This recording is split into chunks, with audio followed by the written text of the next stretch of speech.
고린도전서 10장 23절부터 33절까지 말씀을 함께 봉독합니다. 모든 것이 가하나 모든 것이 유익한 것은 아니요 모든 것이 가하나 모든 것이 덕을 세우는 것은 아니니 누구든지 자기의 유익을 구하지 말고 남의 유익을 구하라. 무릇 시장에서 파는 것은 양심을 위하여 묻지 말고 먹으라. 이는 땅과 거기 충만한 것이 주의 것임이라. 불신자 중 누가 너희를 청할 때에 너희가 가고자 하거든 너희 앞에 차려놓은 것은 무엇이든지 양심을 위하여 묻지 말고 먹으라. 누가 너희에게 이것이 재물이라 말하거든 알게 한 자와 그 양심을 위하여 먹지 말라. 내가 말한 양심은 너희의 것이 아니요 남의 것이니 어찌하여 내 자유가 남의 양심으로 말미암아 판단을 받으리요. 만일 내가 감사함으로 참여하면 어찌하여 내가 감사하는 것에 대하여 비방을 받으리요. 그런즉 너희가 먹든지 마시든지 무엇을 하든지 다 하나님의 영광을 위하여 하라. 유대인에게나 헬라인에게나 하나님의 교회에나 거치는 자가 되지 말고 나와 같이 모든 일에 모든 사람을 기쁘게 하여 자신의 유익을 구하지 아니하고 많은 사람의 유익을 구하여 그들로 구원을 받게 하라. 아멘.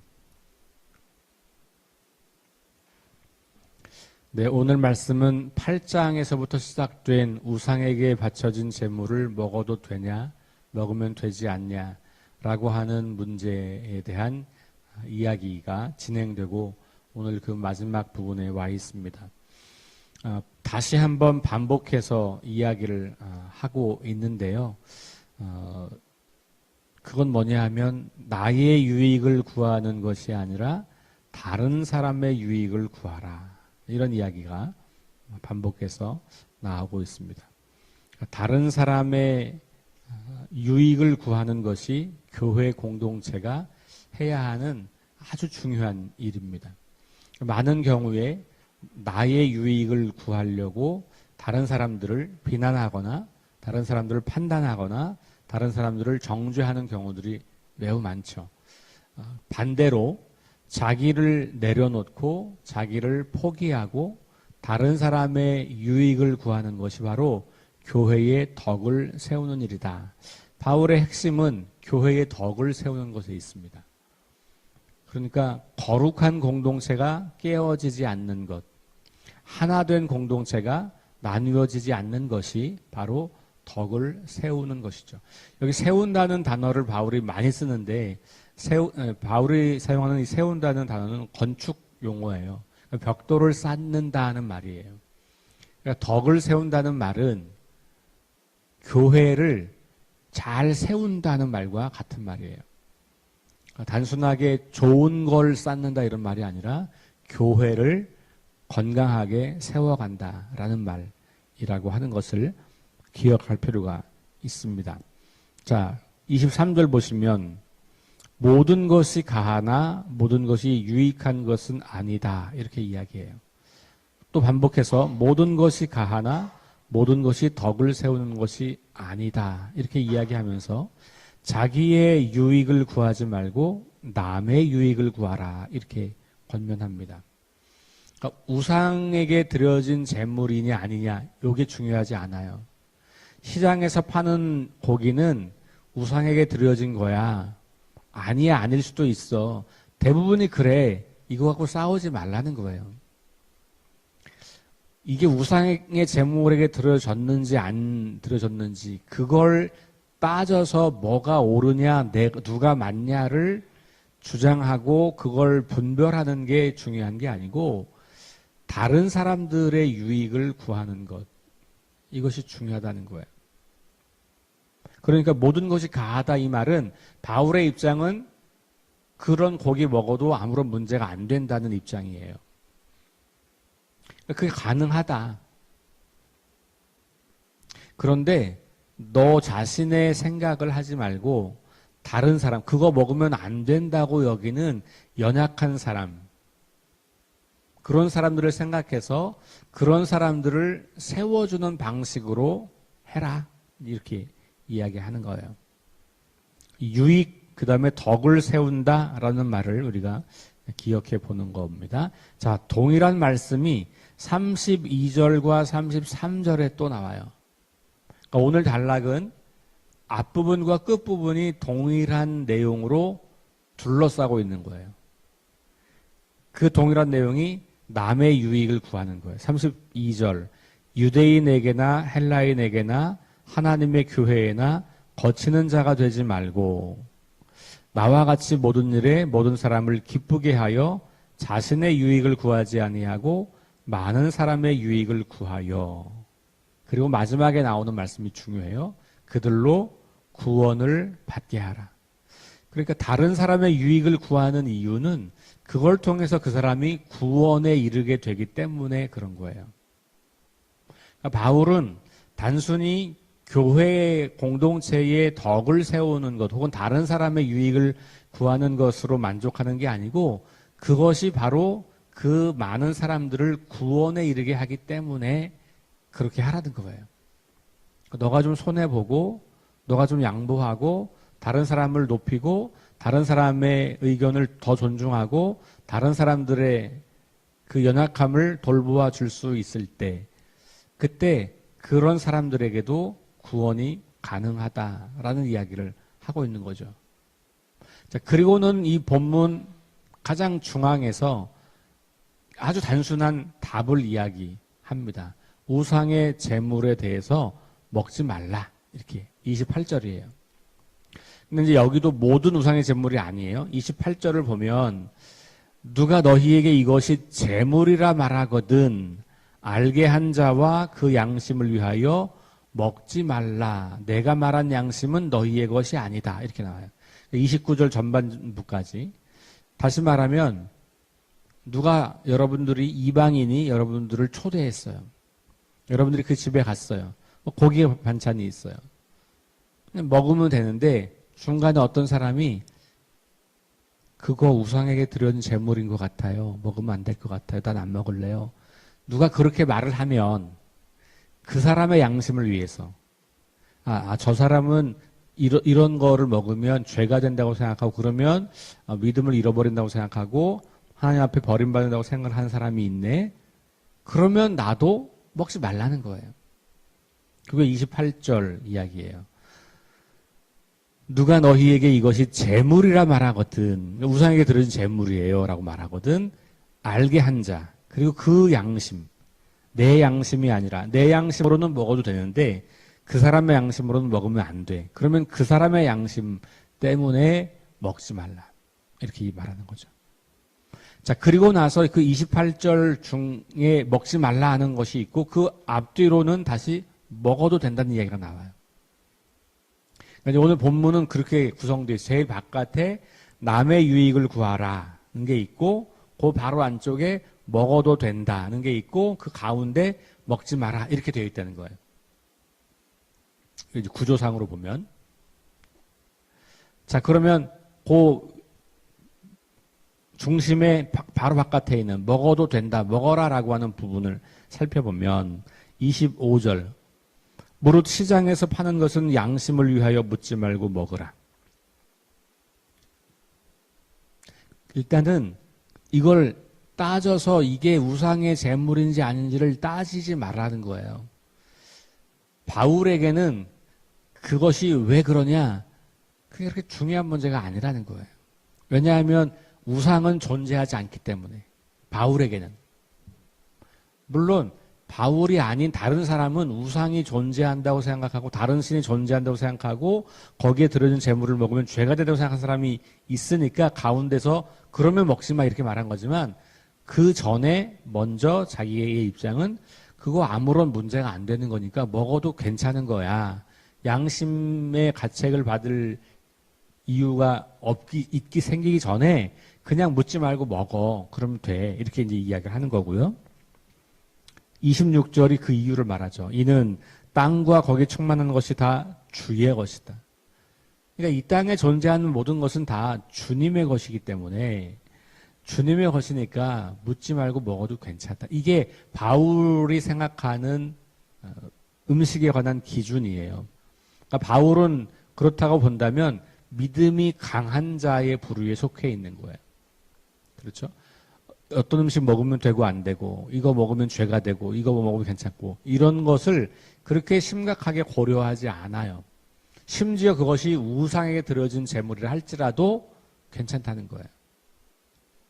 실제로 그 당시에 그것을 구별하는 것은 굉장히 어려운 일이었거든요. 지금처럼 그게 너무 선명하다면 또 달라질 수 있어요. 근데 그게 너무 어렵고 사람들은 늘상 고기를 먹고 그 고기가 유통 과정이 어떤지를 알 수가 없는 시대예요. 그러니까 그것을 따지기 시작하면 하나도 못 먹는 것이죠. 그러니까 그 시대 상황으로 보면 바울이 이렇게 말하는 것이 충분히 납득이 가능한 이야기예요. 자, 이제 그리고 다시 29절 후반부부터 나가면 내 자유가 남의 양심으로 말미암아 판단을 받으리요. 그러니까 나의 자유는 다른 사람의 양심 때문에 판단받는 건 아니다. 그러니까 내 양심에는 그런데 네 양심은 그래. 너 왜 그래? 이렇게 말할 수 없다는 거잖아요. 그러니까 내 양심 때문이 아니고 믿음이 강한 사람은 다른 믿음이 약한 사람의 양심을 고려해서 먹지 마라. 이렇게 이야기를 한 거고 30절로 내려가면 만일 내가 감사함으로 참여하면 여기 참여한다는 게 먹는다는 말이에요. 지금 여기 이방 사람이 불렀어요. 초청했어요. 불신자 중 누가 너희를 초청했어요. 그 자리에서 내가 감사함으로 먹으면 어찌하여 내가 감사하는 것에 대하여 비방을 받겠느냐. 근데 감사함으로 먹으면 괜찮다. 그런즉 먹든지 마시든지 무엇을 하든지 다 하나님의 영광을 위하여 하라. 그런 자리에 가서도 묻지 말고 그냥 잘 먹고 감사히 먹고 하나님의 영광을 위하여 먹으면 괜찮다. 이것이 바울이 이제 바깥에 먹어도 되는 이유를 말하는 거예요. 첫 번째 전반부의 이유는 뭐예요? 모든 것이 다 하나님께 속한 것이기 때문에. 후반부의 이유는 뭐예요? 하나님께 영광을 돌리며 감사함으로 먹으면 비방받지 않을 거니까. 이렇게 말하는 거예요. 근데 그 가운데 그런데 문제가 될 것 같으면 이 문제는 뭐예요? 누군가가 그것 때문에 상처를 받거나 시험을 당하거나 그렇게 될 것 같으면 그게 너무나 확실한 상황이 되면 먹지 마. 먹으란 얘기, 먹지 말란 얘기예요. 상황에 따라 다르다는 거예요. 그죠? 사실 우리가 마주하고 있는 문제는 이런 게 되게 많은 거예요. 근데 너무나 많은 사람들이 특별히 우리 교회에서 믿음이 좋다고 여기는 분들은 자기 기준을 절대화시켜요. 그래서 다른 사람들이 뭘 하려고 하면 그건 틀렸다, 안 된다, 그건 큰일 난다 이렇게 비판하고 판단하고 정죄하는 경우들이 매우 많은 거죠. 그게 이 고린도 교회에서도 있었던 거예요. 이런 식으로. 이런 고기를 먹으면 돼, 안 돼. 근데 이거는 절대적으로 맞는 답이 있는 게 아니라는 거예요. 그런데 바울이 먹지 말라는 것을 가운데 두었다는 것은 이 맥락에서 바울이 강조하고 싶은 것은 먹지 말라는 거예요. 먹어도 되는데 괜찮은데 먹지 마. 이게 하고 싶은 이야기예요. 그러니까 내가 내 마음대로 하는데 무슨 상관이야 라고 말을 하잖아요. 내가 할 수 있는 것 다 하고 이게 자유인이고 모든 것이 가하면 다 할 수 있는 건데 왜 네가 뭔데 나한테 뭐라 그래 이렇게 말할 수 있는 그런 사람들 그런 상황인데 바울이 말하는 진정한 자유는 뭐냐 하면 할 수 있는 자유를 누리는 게 아니라 하지 않을 자유를 누리는 거예요. 그거 먹어도 되는 거지만 안 먹어도 되는 거잖아요. 안 먹는다고 죽지 않잖아요. 안 먹는다고 문제가 되지 않잖아요. 그렇죠. 그러면 하지 않을 자유가 나한테 있는 거거든요. 그러니까 하지 않을 자유를 쓰라는 거예요. 모든 것을 할 수 있다고 하던 그것을 가지고 나는 이걸 해야 돼! 이렇게 주장하는 게 아니고 그거 할 수 있는 건데 나 안 해도 돼. 이게 훨씬 더 자유로운 사람인 거죠. 그죠? 할 수 있는 거니까 무조건 해야 돼. 이거는 이미 거기 매여 있는 거잖아요.